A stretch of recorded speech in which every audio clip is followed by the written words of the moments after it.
চাকরিবাজি শিক্ষার্থী বন্ধুরা, জবমেট প্রিপারেশন সকলকে স্বাগত।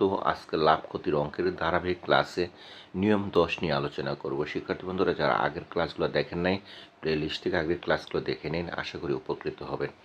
এখানে আমরা যে নিয়মগুলোর সাথে পরিচিত হব, যেমন আজকে ক্রয় মূল্য ও একটি পার্সেন্টেজ দেওয়া থাকলে বিক্রয় মূল্য বের করতে হবে। অর্থাৎ যদি একটা ক্রয় মূল্য দেওয়া থাকে এবং একটি পার্সেন্টেজ দেওয়া থাকে, তাহলে তার বিক্রয় মূল্য যদি বের করতে হয়, তাহলে টেকনিকটা হলো বিক্রয় মূল্য সমান প্রদত্ত ক্রয় মূল্য, যে ক্রয় মূল্যটা দেওয়া থাকবে, ইন্টু 100 প্লাস মাইনাস লাভ আর ক্ষতি বাই 100। অর্থাৎ হলো লাভ হলে আমাদের প্লাস হবে, আবার মাইনাস হলে ক্ষতি হলে মাইনাস হবে। এই ফর্মুলার সাহায্যে আমরা অঙ্কটা করব। শিক্ষার্থী বন্ধুরা, চলুন থেকে আমরা শুরু করি। আমাদের এখানে বলছে যে 560 টাকায় একটি চেয়ার কিনে কত টাকায় বিক্রি করলে 25% লাভ হবে। প্রাথমিক শিক্ষক নিয়োগ পরীক্ষা 2019-2022 একটি গুরুত্বপূর্ণ অঙ্ক। শিক্ষার্থী বন্ধুরা, এই অঙ্কটা আমরা করতে গেলে আমাদের কী করতে হবে?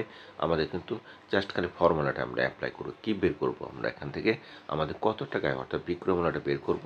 তারপর আমাদের একটা কি ক্রয় মূল্য কত, 560 টাকা দেওয়া আছে। যে প্রদত্ত ক্রয় মূল্য আমাদের এখানে ফর্মুলা অনুযায়ী প্রদত্ত ক্রয় মূল্যটা কিন্তু দেওয়া আছে কত, 560 টাকা। এবং একটা লাভের পার্সেন্টেজ দেওয়া আছে, একটা পার্সেন্টেজ দেওয়া আছে, সেটা লাভ হতে পারে এবং ক্ষতি হতে পারে।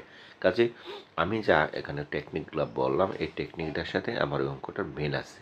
তো আমরা কী বের করতে বলবো? বিক্রয় মূল্যটা বের করব। সুতরাং আমরা লিখব বিক্রয় মূল্য, লিখি বিক্রয় মূল্য, তারপরে প্রদত্ত ক্রয় মূল্য, যে প্রদত্ত ক্রয় মূল্য যেটা আসছে কত, 560 টাকা, সে আমরা লিখব 560 ইন্টু আমাদের কত পার্সেন্ট লাভে বলছিল, লাভ হলো 100 যোগ কত, 25 বাই হলো ফর্মুলার 100। এইটাই হলো আমাদের অঙ্ক। শিক্ষার্থী বন্ধুরা, এই যে এখানে আমরা তাই করলাম। আমরা কি করলাম? প্রদত্ত টাকাটা আমরা এখানে বসিয়ে দিলাম। প্রদত্ত টাকাটা আমাদের এখানে কত? প্রদত্ত টাকাটা হলো আমাদের এখানে প্রদত্ত ক্রয় মূল্যটা হয়েছে 560 এবং 100 প্লাস মাইনাস লাভ ওর ক্ষতি, যেহেতু আমাদের লাভ হয়েছে তাহলে প্লাস হয়েছে 100 যোগ 25/100। অর্থাৎ এটাকে আমরা যদি এখন সিম্পলিফাই করি, কি হয়, 560 গুণ কত হবে, 125 বাই কত হলো 100। এখানে কয়বার যাবে? 4 বার। এখানে কয়বার যাবে? 5 বার। 25 দিয়ে কাটলে এখানে কয়বার যাবে? এখানে যাবে 1 বার। আর 16 মধ্যে যাবে কত, 4 বার। তার মানে কত, 140। তাহলে 140-এর সাথে যদি আমি 5 গুণ করি, কী হবে, 5 শূন্য শূন্য, 4 5 20 আর 70, অর্থাৎ হলো 700 টাকা। উত্তরটা আমরা মিলিয়ে দেখি 700 আছে কিনা। শিক্ষার্থী বন্ধুরা, এই যে আমাদের বিক্রয় মূল্যটা কত, 700 টাকা, এবং এখানে বিক্রয় মূল্য কত, 700 পেলাম, এবং উত্তরটা কত পেলাম, 700 পেলাম। অর্থাৎ আমি যে টেকনিকটা অবলম্বন করলাম, তার মাধ্যমে অঙ্কটা আমরা ইজিভাবে করে দিলাম। চলুন দেখি আমরা পরের একটা অঙ্ক করি। একটি টেলিভিশনের ক্রয় মূল্য 6,000 টাকা। টেলিভিশনটি কত দামে বিক্রি করলে 60% লাভ হবে? সরকারি প্রাথমিক শিক্ষক নিয়োগ পরীক্ষা 2012 একটি গুরুত্বপূর্ণ অঙ্ক। শিক্ষার্থী বন্ধুরা, এই অঙ্কগুলোই বিভিন্ন সময় বিভিন্ন পরীক্ষায় রিপিট হিসাবে আসে। তাহলে এই অঙ্কটা যখন আমরা করব, আমাদের এখানে ক্রয় মূল্য টেকনিক্যালি যে নিয়মটা আমরা শিখলাম, তার ক্রয় মূল্যটা কত, 6,000 টাকা। এবং কী করতে বলছিল, তা বিক্রয় মূল্য হোয়াট, এটা আমরা বের করতে বলছিল। তারপর আমাদের পার্সেন্টেজে কত, লাভের পার্সেন্টেজ কত দেওয়া আছে, 60% দেওয়া আছে। কাজে আমরা কী করব, ফর্মুলার মাধ্যমে লিখবো বিক্রয় মূল্য, কী বলছিল, বিক্রয় মূল্যটা বের করি। যদি এই টেকনিকগুলো আমরা মুখস্থ করতে পারি, আমাদের আয়ত্তে নিয়ে আসতে পারি, তাহলে এই অঙ্কগুলো করতে সেকেন্ডের ব্যাপার।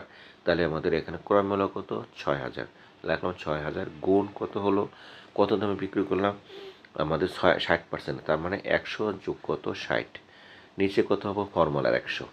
শিক্ষার্থী বন্ধুরা, আশা করি অঙ্কটা আমরা বুঝতে পারলাম এবং ফর্মুলার মাধ্যমে অঙ্কটাকে অ্যাপ্লাই করলাম। তাহলে আমরা এখানে কত, 6,000 টাকা লিখবো, এখানে কত হলো 160, নিচে কত, 0 0, এই দুইটা শূন্য কাটবো। তাহলে আমরা 60-এর সাথে আমরা গুণ দেবো কত, 160কে, যে গুণ দিয়ে দুইটা শূন্য থাকবে, 6 34 6, 6কে 6 আর 9, অর্থাৎ 9,600 টাকা। তাহলে বিক্রয় মূল্যটা আমরা কত হলো, মিলিয়ে দেখি। বিক্রয় মূল্যটা এটা 9,600 টাকা, আমরা মিলিয়ে দেখলাম 9,600 টাকা, অর্থাৎ গড় হলো তার বিক্রয় মূল্য। শিক্ষার্থী বন্ধুরা, আশা করি অঙ্কটা আমরা বুঝতে পেরেছি, এবং অঙ্কটা যদি বুঝে থাকি, তাহলে অবশ্যই আপনাদের কাছ থেকে একটা লাইক এবং একটা শেয়ার আমি আশা করি।